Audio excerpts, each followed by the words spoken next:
राधे राधे मेरे प्यारे भाइयों बहनों माताओं व बंधुओं, संस्कार की बातें चैनल में आपका स्वागत है। बंधुओं, आज गुरुवार के दिन मैं आपके लिए लाई हूँ भगवान विष्णु की कथा। बंधुओं, गुरुवार भगवान विष्णु का दिन माना जाता है।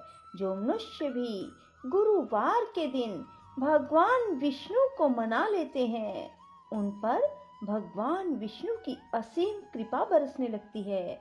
बंधुओं, गुरुवार के दिन भगवान विष्णु के समक्ष 9 केले दक्षिणा सहित चढ़ाएं।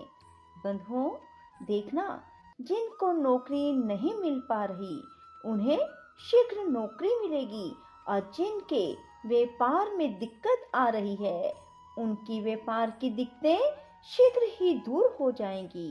बंधुओं, गुरुवार के दिन भगवान विष्णु की इस कथा को अवश्य सुने और कथा को पूर्ण भाव से और पूरी सुने, ताकि आपको पूर्ण फल की प्राप्ति हो।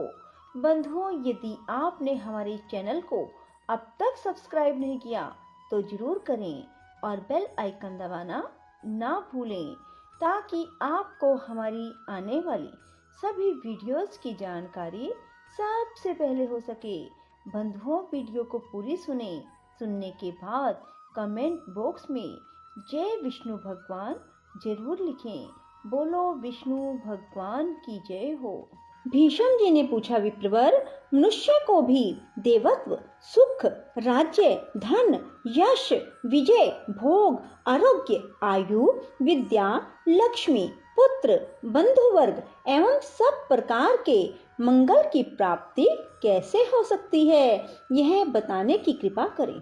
बुलसत्य जी ने कहा, राजन, इस पृथ्वी पर ब्राह्मण सदा ही विद्या आदि गुणों से युक्त और श्री संपन्न होता है। तीनों लोकों और प्रत्येक युग में ब्राह्मण देवता नित्य पवित्र माने गए हैं। ब्राह्मण देवताओं का भी देवता है।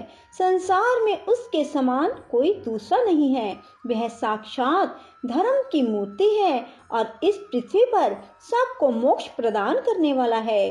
ब्राह्मण सब लोगों का गुरु, पूज्य और तीर्थ स्वरूप मनुष्य है। ब्रह्मा जी ने उसे सब देवताओं का आश्रय बताया है। पूर्व काल में नारद जी ने इसी विषय को ब्रह्मा जी से इस प्रकार पूछा था, ब्राह्मण किसकी पूजा करने पर भगवान लक्ष्मीपति प्रसन्न होते हैं? ब्रह्मा जी बोले, जिस पर ब्राह्मण प्रसन्न होते हैं उस पर भगवान विष्णु भी प्रसन्न हो जाते हैं। अतः ब्राह्मण की सेवा करने वाला मनुष्य पर ब्रह्म परमात्मा को प्राप्त होता है।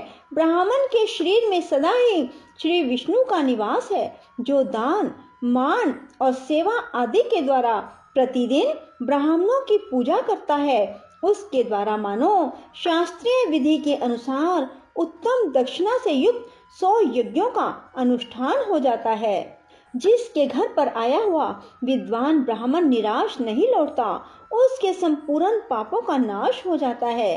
वह अक्षय स्वर्ग को प्राप्त होता है।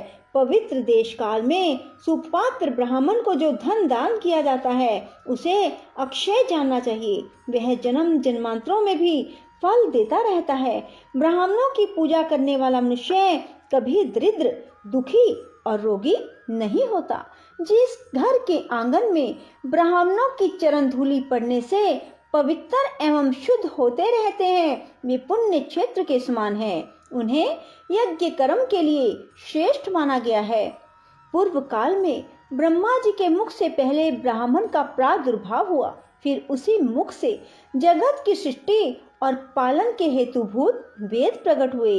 विधाता ने समस्त लोकों की पूजा ग्रहण करने के लिए, समस्त यज्ञों के अनुष्ठान के लिए ब्राह्मण के ही मुख में वेदों को समर्पित किया। पितृयज्ञ, विवाह, अग्निहोत्र, शांति कर्म, सब प्रकार के मांगलिक कार्यों में ब्राह्मण सदा उत्तम माने गए हैं। ब्राह्मण के ही मुख से देवता हव्य का और पितर कव्य का उपभोग करते हैं। ब्राह्मण के बिना दान, होम और बलि सब निष्फल होते हैं। जहाँ ब्राह्मणों को भोजन नहीं दिया जाता, वहाँ असुर, प्रेत, दैत्य और राक्षस भोजन करते हैं। दान होम आदि में ब्राह्मण को बुलाकर उन्हीं से सब कर्म कराना चाहिए। उत्तम देश काल में उत्तम पात्र को दिया हुआ दान लाख गुना अधिक फलदायक होता है। ब्राह्मण को देखकर श्रद्धा पूर्वक उसको प्रणाम करना चाहिए। उसके आशीर्वाद से मनुष्य की आयु बढ़ती है, वह चिरंजीवी होता है। ब्राह्मण को देखकर उसे प्रणाम न करने से, ब्राह्मण के साथ द्वेष रखने से, उसके प्रति अश्रद्धा करने से मनुष्यों की आयु क्षीण हो जाती है। उनके धन ऐश्वर्य का नाश होता है, परलोक में उनकी दुर्गति होती है। ब्राह्मण का पूजन करने से आयु, यश, विद्या और धन की वृद्धि होती है तथा मनुष्य श्रेष्ठ दशा को प्राप्त होता है। इसमें तनिक भी संदेह नहीं है। जिन घरों में ब्राह्मण के चरणोदक से कीच नहीं होती, जहाँ वेद और शास्त्रों की ध्वनि नहीं सुनाई देती, जो यज्ञ, तर्पण और ब्राह्मणों के आशीर्वाद से वंचित रहते हैं, वे शमशान के समान हैं। नारद जी ने पूछा, पिताजी, कौन ब्राह्मण अत्यंत पूजनीय है? ब्राह्मण और गुरु के लक्षण का यथावत वर्णन कीजिए।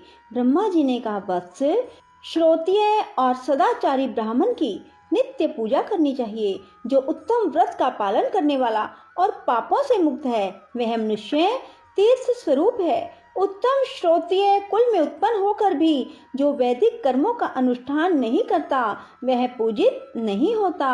असत क्षेत्र मात्र कुल में जन्म लेकर भी जो वेद अनुकूल कर्म करता है, वह पूजा के योग्य है। जैसे महर्षि वेद व्यास और ऋष्य सिंह, विश्वामित्र यद्यपि क्षत्रिय कुल में उत्पन्न है, तथापि अपने सत्कर्मों के कारण वे समान हैं। इसलिए बेटा, तुम पृथ्वी के तीर्थ स्वरूप श्रोत्रिय और ब्राह्मण के लक्षणों को सुनो। इनके सुनने से सब पापों का नाश होता है। ब्राह्मण के बालक को जन्म से ब्राह्मण समझना चाहिए। संस्कारों से उसकी द्विज संज्ञा होती है। विद्या पढ़ने से वह विप्र नाम धारण करता है। इस प्रकार जन्म, संस्कार और विद्या, इन तीनों से युक्त होना श्रोत्रिय का लक्षण है। जो विद्या, मंत्र, वेदों से शुद्ध होकर तीर्थ स्नान आदि के कारण भी पवित्र हो गया है, वह ब्राह्मण परम पूजनीय माना गया है। जो सदा भगवान श्री नारायण में भक्ति रखता है, जिसका अंतःकरण शुद्ध है, जिसने अपनी इंद्रियों और क्रोध को जीत लिया है, जो सब लोगों के प्रति समान भाव रखता है, जिसके हृदय में गुरु, देवता, अतिथि के प्रति भक्ति है, जो माता पिता की सेवा में लगा रहता है, जिसका मन पराई स्त्री में कभी सुख का अनुभव नहीं करता, जो सदा पुराणों की कथा कहता है और धार्मिक उपाख्यानों का प्रसार करता है, उस ब्राह्मण के दर्शन से प्रतिदिन अश्वमेध आदि यज्ञों का फल प्राप्त होता है। जो प्रतिदिन